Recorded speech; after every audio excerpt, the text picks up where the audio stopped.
Hi dears, ബ്രോഡാഡ് വിത്ത് ഫാമിലിയുടെ മറ്റൊരു വീഡിയോയിലേക്ക് സ്വാഗതം. ഇന്നത്തെ വീഡിയോ ചിക്കൻ രസമെന്നോ സൂപ്പെന്നൊക്കെ പറയാൻ പറ്റുന്ന വളരെ എളുപ്പത്തിൽ ഉണ്ടാക്കിയെടുക്കാൻ പറ്റിയ ഒരു അടിപൊളി ഐറ്റമാണ്. അതുകൊണ്ട് തന്നെ ഇതൊരു കുഞ്ഞു വീഡിയോയോ ആണ്. ഇതിനായിട്ട് ആദ്യം ചെയ്തത് വലിയ ജീരകവും ചെറിയ ജീരകവും കുറച്ച് കൂടുതൽ ക്വാണ്ടിറ്റിയിൽ തന്നെ കുരുമുളകും കൂടെ ഒന്ന് പൊടിച്ചെടുത്തിട്ടുണ്ട്. ഇനി അതിലേക്ക് 3-4 ചെറിയുള്ളി, ഒരു കഷ്ണം ഇഞ്ചി, 5-6 വെളുത്തുള്ളി, 3-4 കറിവേപ്പിലയും കൂടി ഇട്ടിട്ട് ചതച്ചെടുക്കാം. ഇവിടെ ചെറിയുള്ളിയും വെളുത്തുള്ളിയൊക്കെ ചെറിയതായതുകൊണ്ട് തന്നെ കുറച്ച് കൂടുതൽ ക്വാണ്ടിറ്റിയിൽ തന്നെ എടുത്തിട്ടുണ്ട് കേട്ടോ.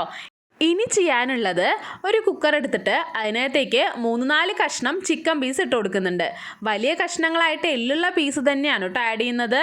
അതിലേക്ക് നമ്മളിപ്പോൾ ചതച്ചെടുത്ത സാധനങ്ങളുണ്ടല്ലോ, കുരുമുളക്, ജീരകം, ഇഞ്ചി, വെളുത്തുള്ളിയൊക്കെ ഉള്ളത്, അതോടെ ഇട്ട് കൊടുത്തിട്ട് അതിനകത്തേക്ക് ഒരു നുള്ള് മഞ്ഞൾപ്പൊടിയും ആവശ്യത്തിനുള്ള ഉപ്പും കൂടെ ചേർക്കുന്നുണ്ട്.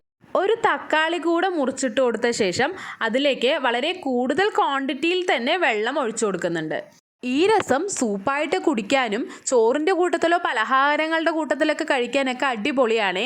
അതുകൊണ്ട് തന്നെ കൂടുതൽ ക്വാണ്ടിറ്റിയിൽ തന്നെ വെള്ളം ഒഴിച്ചു കൊടുക്കുന്നുണ്ട്.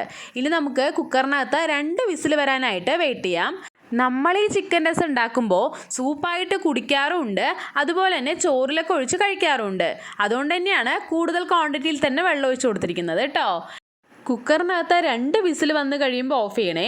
അത് കഴിഞ്ഞ് അതിൻ്റെ മുകളിലേക്ക് കുറച്ച് മല്ലിയിലയും കറിവേപ്പിലയും കൂടെ ഇട്ട് കൊടുത്തൊന്ന് ഇളക്കിയെടുത്താൽ അടിപൊളി ടേസ്റ്റിലുള്ള ചിക്കൻ രസം അല്ലെങ്കിൽ ചിക്കൻ സൂപ്പ് റെഡിയായി. ചിക്കൻ ഉപയോഗിച്ച് കുറേ വെറൈറ്റികൾ എല്ലാവരും പരീക്ഷിക്കാറുണ്ടെങ്കിലും ഇതുണ്ടാക്കി നോക്കാത്തവരുണ്ടെങ്കിൽ എന്തായാലും ഒന്ന് ഉണ്ടാക്കി നോക്കൂ കേട്ടോ. അത്രയും അടിപൊളി ടേസ്റ്റിലുള്ള ഒരു ഐറ്റമാണ്. കൂടെ തന്നെ നമ്മളുടെ ഈ വളരെ ചെറിയൊരു വീഡിയോ ഇഷ്ടപ്പെട്ടാൽ ലൈക്ക് ചെയ്യാൻ മറക്കല്ലേ. വീണ്ടും മറ്റൊരു വീഡിയോയിൽ കാണും വരേക്കും ബൈ.